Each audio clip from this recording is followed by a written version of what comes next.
My name is Nauman Kiyani. I was born in Kohat, Pakistan. My father was in Pakistan Air Force, so I had the opportunity to travel throughout Pakistan during my secondary and higher secondary school education.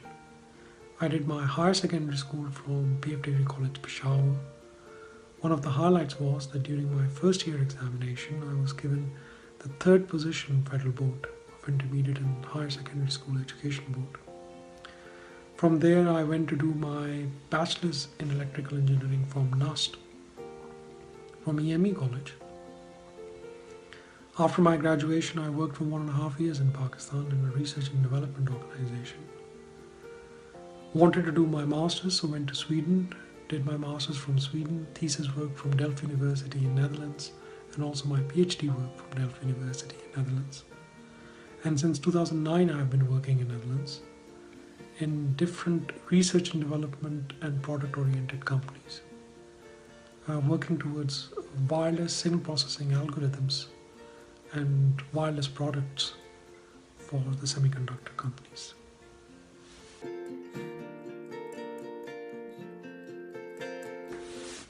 I realized that I wanted to be an engineer by the end semesters of my engineering.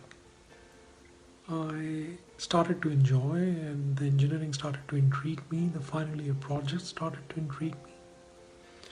But actually the real interest in being an engineer grew when I went and started to work in a research and development organization, where I started to see how engineering makes a difference, how my education plays a role in developing products and developing systems that actually help and support different functions. That is when I started to be intrigued by the entire engineering prospect. I went to do my master's purely on the basis to find out more about the branch that I had chosen. And during my master's and PhD, I think I actually became an engineer.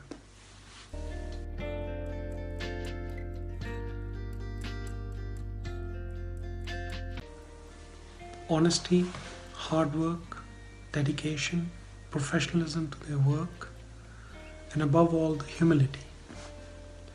You can go into a technical discussion, have a wide-ranging discussion on the topic, criticize the work, but at the end of the discussion, you are friends again. And with great humility, the mistakes are accepted, and they are worked upon with great dedication to improve themselves and also to the work that they are doing.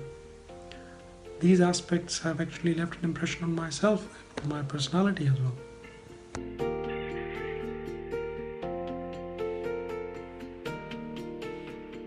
PhD was one of the most enriching experiences that I have had. I wanted to do PhD because I thought that after my master's, my education was not complete. I had gaps in my information and I had gaps in my education which I wanted to fill up. And PhD provided that experience to me and that opportunity to do study. I think PhD was a very fulfilling experience for myself. I had a wonderful mentor, a great teacher, who actually encouraged me to go ahead and explore avenues that I would have never explored if I was not working with him. He also taught me that PhD is not only about science, it's about philosophy, it's about life, it's about becoming a better person.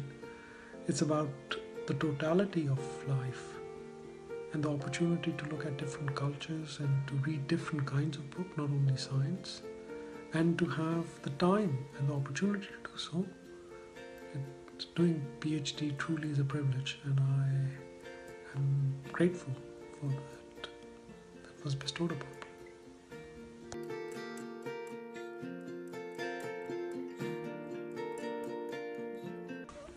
The role of a senior system engineer in Katina is of an architect who defines different specifications to the digital side, also takes in specifications from the analog side, and also has an influence from the customer and from the standards that he's trying to comply to. So a typical day of a engineer in Katina starts with coffee and ends with a lot of sarcasm.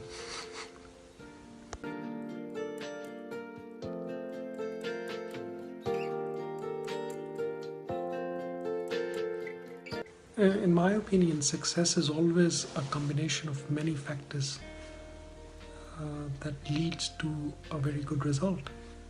Environment is a very critical factor, but the people are even more critical to it. Your mentors, your teachers, your parents, their encouragement, their belief in your abilities is a catalyst that leads you to do great work. But as I said, it's a combination of things. No person can be successful, in my opinion, without putting in the hard work, by putting in the long hours, and by showing dedication to his profession and dedication to the work that he's doing. Only once you start to enjoy the work that you're doing, only once you are intrigued, once you want to unfold the mysteries of that work, that you become good at it. And with the right kind of environment, right kind of people to bounce your ideas on, and right kind of encouragement can propel you forward. And I think a person who is moving forward, who's becoming better, is a successful person. That is the definition of success for me.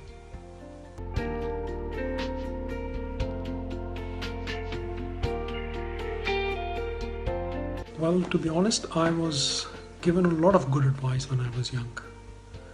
And one of that advice that I want to share is that whatever you do, no matter how insignificant it may seem, you should always try to do it to the best of your abilities.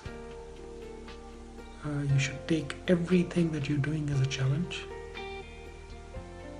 and you should present the very best of you to that challenge.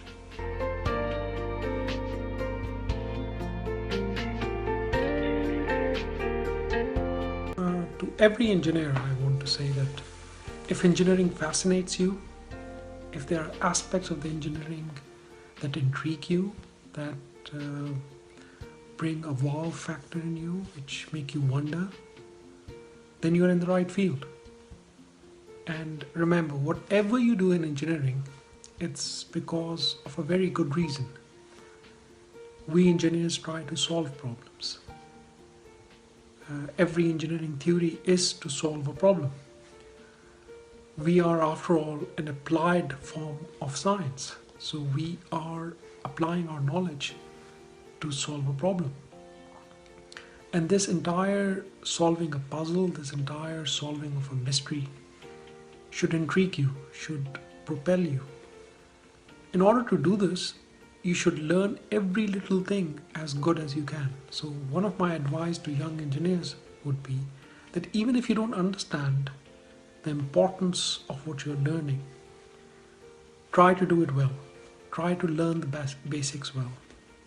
Try spending some more time reading it from another source, from another book. And whatever you do it to the best of your abilities. And I'm sure you will make a great difference.